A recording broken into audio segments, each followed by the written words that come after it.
Hi, my name is Bill Ritter, Jr. I'm the former governor of Colorado in the United States of America. Today, I'd like to present a message of thanks and a message of hope to the Iran Conference for Human Rights and Democracy. I want to congratulate all the people who are here today and here in resistance to the regime presently in Iran. I want to thank our keynote speaker and thank her for her courage, for her vision, and for just being bold in her resistance. Ms. Maryam Rajavi, thank you.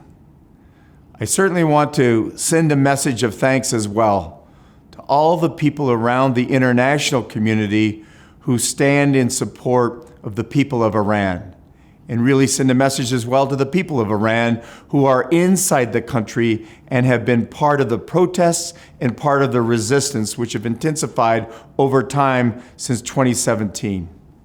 And a special message today to those people who are imprisoned in Iran, who have been subjected to abuse and torture, some of the worst forms of physical violence because of their own efforts to protest all of the things that are wrong about the regime. But I think so much of it is the evidence of a weakened regime.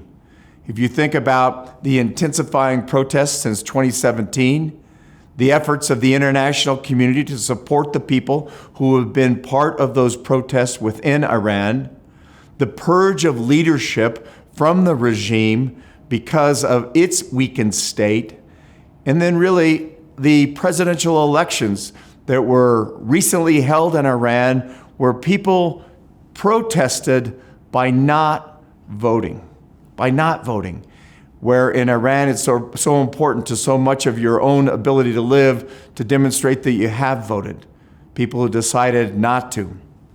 And then I would argue that the installation of Ebrahim Raisi as the president is really another sign of weakness. This is a man who should not be president of Iran. He should be on trial for crimes against humanity. And people around the world and the international community for a very long time have understood Raisi's role in the 1988 massacres, where literally, because of him and the Death Commission, there were tens of thousands of Iranians who were murdered, brutally murdered, because they protested the regime, because they did not support the regime, because they spoke out against the regime. This is the person that was chosen to be president, a sign that you bring the worst form of abuser in to try and lift up a weakened regime. The darkest hour is just before dawn.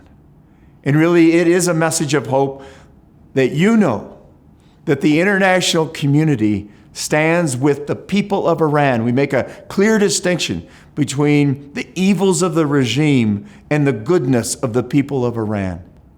And I want to spend just a minute talking about what we think of and what we mean when we talk about a democratic Iran. We mean that the people in Iran can associate freely with whom they want. They can assemble freely. The people of Iran have a right to express themselves by voice, by voicing their opinion. They have a right to express themselves by writing what they believe and what their opinion is.